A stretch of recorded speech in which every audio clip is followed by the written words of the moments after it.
When you, in any healthcare circle around the world, any progressive healthcare circle, say New Mexico, what people know is Art Kaufman. And I think that he has brought not just notoriety to our school, but he's walked the walk and not just talked the talk. It was actually my first year. He was my PBL leader, and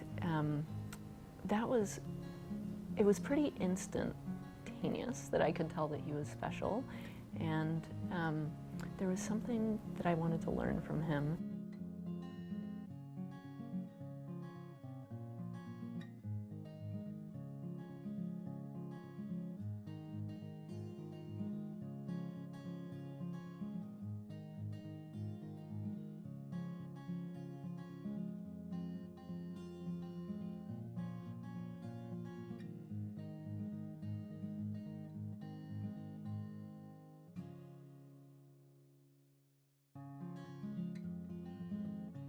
When I was in training as a medical student and a resident in New York, my goal was to become a psychiatrist and live in New York City, where I had grown up.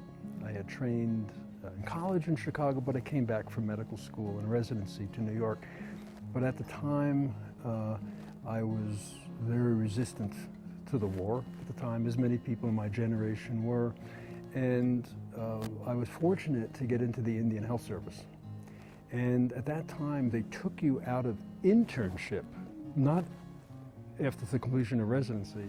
So Indian Health Service at the time was filled with very minimally trained doctors at that time.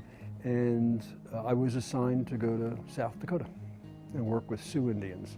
And it changed my life. We used to take care of patients that were kind of camping up in Mount Rushmore.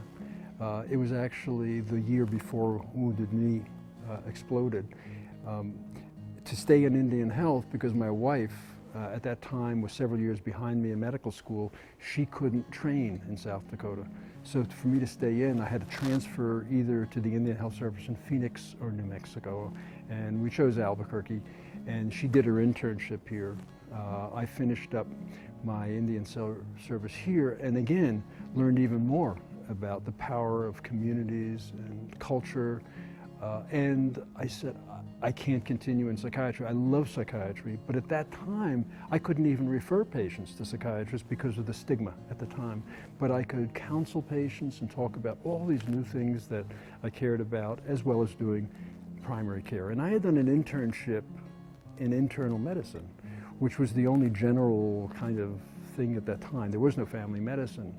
So I went back to New York, and I finished in internal medicine. My wife finished in pediatrics, and then we hot-footed it back out to New Mexico, where we then started this Department of Family and Community Medicine.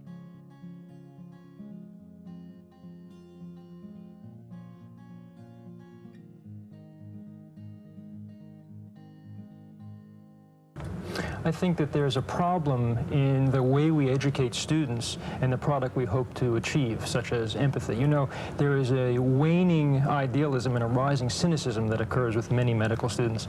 And when the Kellogg Foundation funded our program, one of the things they were interested in is to stimulate that idea of lifelong learning, not just in a rural community, as you see here, but it could be in an inner city area. So you don't just, the fact that you are in New Mexico determines that you send your kids out to a rural area. You don't necessarily have a prejudice in favor of country doctors.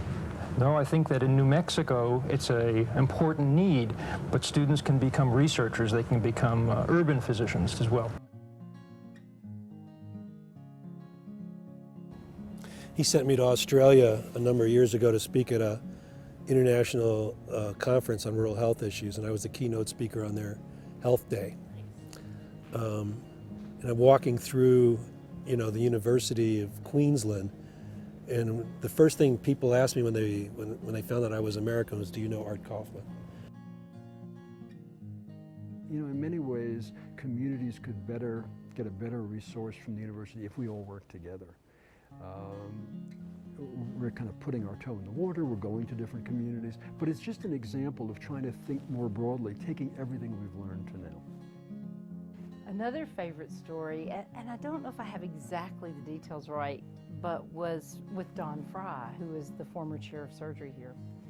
And he was telling a story about being at an international conference, I think it was in Turkey, talking about some great surgical innovation that he was doing. And when they asked for questions, the first one in the audience, person raised their hand and wanted to know about Art Kaufman and problem-based learning at the University of New Mexico.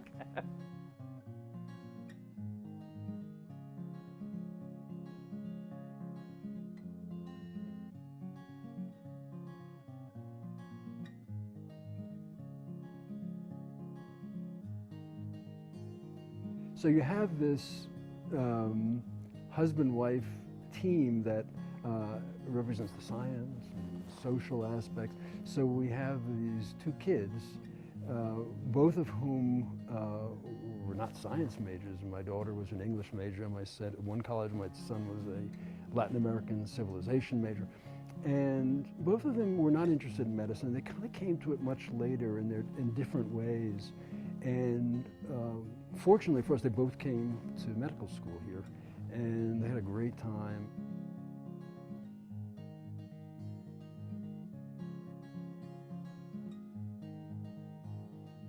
It's just so incredibly deserved. I mean, so well deserved.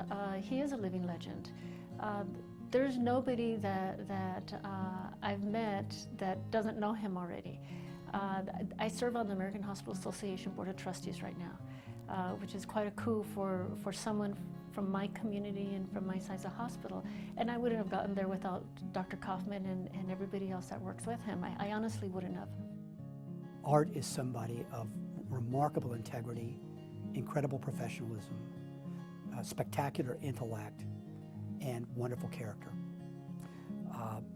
I have never reached out to Art where he did not respond affirmatively with whatever request that I had.